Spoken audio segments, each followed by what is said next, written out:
Greetings, all! Today, we'll be examining the exceptionally rare rock dragon-type Pokemon Tyrunt, the Royal Heir Pokémon, and its equally rare evolution Tyrantrum, the Despot Pokémon. Dangerous to work with and fight on equal terms, the members of the Tyrunt family are powerful fossil Pokemon that can make mincemeat out of anything they can sink their teeth into. Tyrunt have brown, scaly bodies with small two-clawed hands and larger feet with three massive white claws in each foot, further featuring a small stubby tail with an orange spike at the end and scale slabs above their knees. Their head is unusually large for their body and has a brownish-gray lower jaw, a white feathery fringe at their neck, two small orange spines at the top of their head, black eyes with deep black rims, and a noted snout, their mouth filled with two pairs of sharp fangs between their upper and lower jaws. Their evolved form, Tyrantrum, have much larger crimson-colored bodies with jagged orange scale projections along their frame, a much longer tail with a pair of orange spines near the end, and massive black claws on their hands and feet. A grey lower jaw and belly make the rest of their form stand out, with a much larger white fringe of feathers around their neck, a large crest of orange spines in front of and above their eyes, and many sharp white and orange teeth that fill their lower and upper jaws respectively, giving them a truly menacing appearance. The members of the Tyrunt family are only alive today thanks to the modern miracle of fossil restoration technology, but they unfortunately drew the short end of the stick, as their jaw fossils are always found in an incomplete state, the trace of something that was once there almost non-existent in most specimens. It is speculated that these traces may have been the incomplete preservation of feathers, meaning that both Tyrunt and Tyrantrum were possibly coated in feathers all along their entire body frames, compared to the incomplete creatures that have been resurrected instead, though their skewed gender ratio of 7-to-1 in favor of males has also made determining the truth difficult. Despite the fact that it is currently impossible to resurrect them in a fully complete state, among all known fossil Pokemon that have been resurrected, none quite demonstrate the sheer regal flair and brutal power observed in these beasts.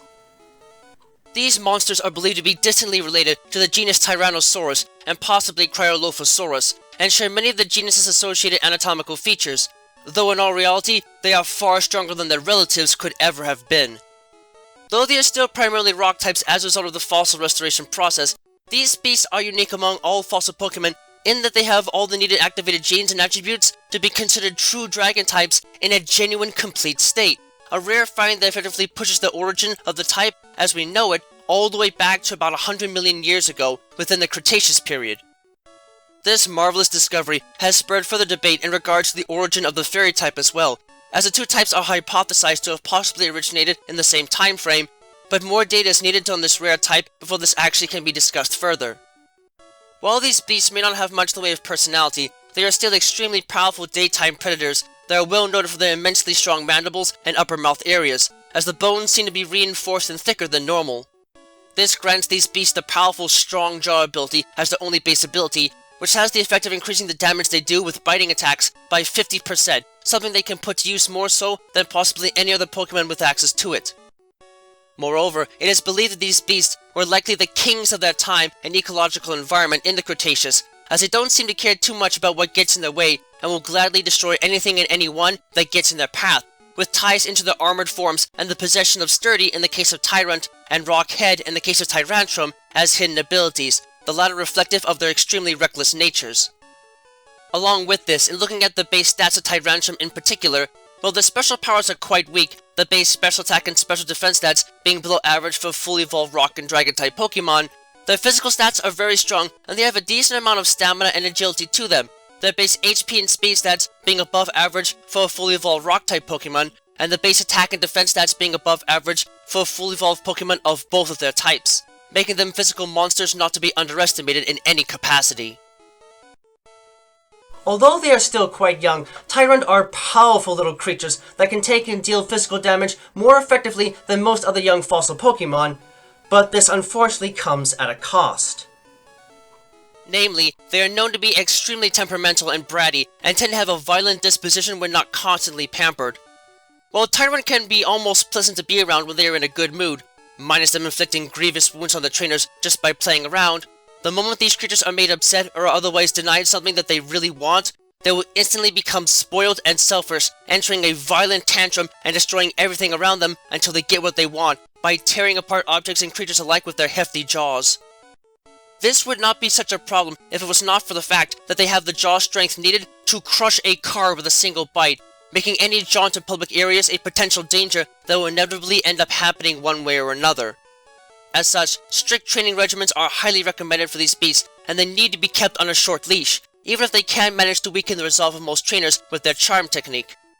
Furthermore, while they can sometimes be friendly and want to frolic with others, their immense strength means that they often unintentionally but gravely harm those they are trying to frolic with. Sadly, these little beasts don't have a lot going for them early on in terms of special powers, and don't end up getting most of the more powerful attacks until they are close to evolution, but they are nonetheless sturdy fighters and certainly can be made into champion combatants as long as a trainer can get full control of them before they evolve into a much bigger problem.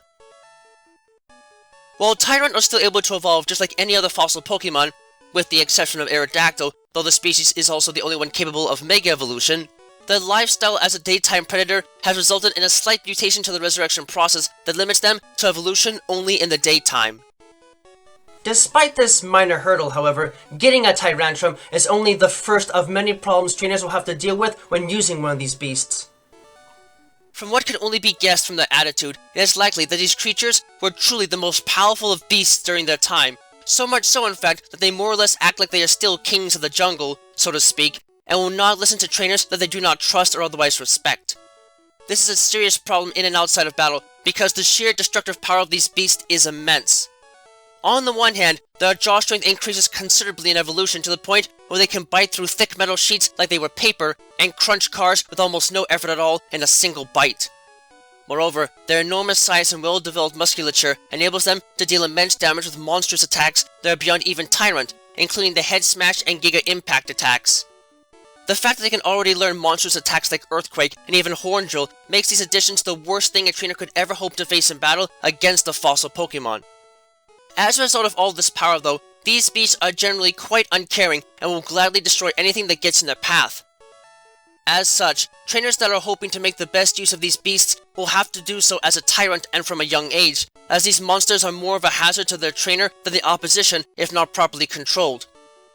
Only extreme cold seems to be capable of calming these beasts, and even then, it still might just make them angrier, leaving the species as one that even expert trainers should be wary of using at all times. The idea of what types of Pokemon should or should not be brought back from extinction is a fairly strong moral case, as the cost and benefits of each discovery must be weighed to determine if attempting resurrection is a good idea. The members of the Tyrunt family? To be blunt, that proper consideration doesn't seem to have been given. Their potentially incomplete nature aside, these monstrous brutes are some of the strongest offensive fighters out of all fossil Pokemon and a dire threat to all that are near them. While Pokemon like Rampardos are indeed capable of even worse things, the sheer brutality with which these dinosaurs dispatch their enemies is a horrifying sight no matter how many times an unlucky passerby may witness it. Now, it is true that if you raise them from a young age, they can be rendered obedient to a degree, but that just goes with a lot of Pokemon. The difference here is that you can't take their predatory nature away completely, merely curb it, so owning and training one of these creatures is a huge responsibility and not to be taken lightly. That being said, while the stats might not make them look like a huge threat in some sense, their abilities more than amplify the threat they can pose in a fight. And no matter what it may be, you can guarantee that these monstrous beasts will have the attacks needed to take full advantage of their opponents and leave little more than crushed remains in their wake after a battle. Brutish in their actions and a force to be reckoned with in many cases, the members of the Tyrunt family are indeed fossil beasts worth fearing for their capabilities alone. You might have to go out of your way to get a jaw fossil to obtain one, or go out into the freezing cold of the crown tundra of the Galar region, but the destructive forces at their side can more than make them worth investing in if you've got the right resources. Just do yourself a favor and make sure that you train with them at a distance and never too close to their faces. Otherwise, you may only be a few moments away from a rogue bite costing you both a lot of money from a hospital stay, and likely a limb or two.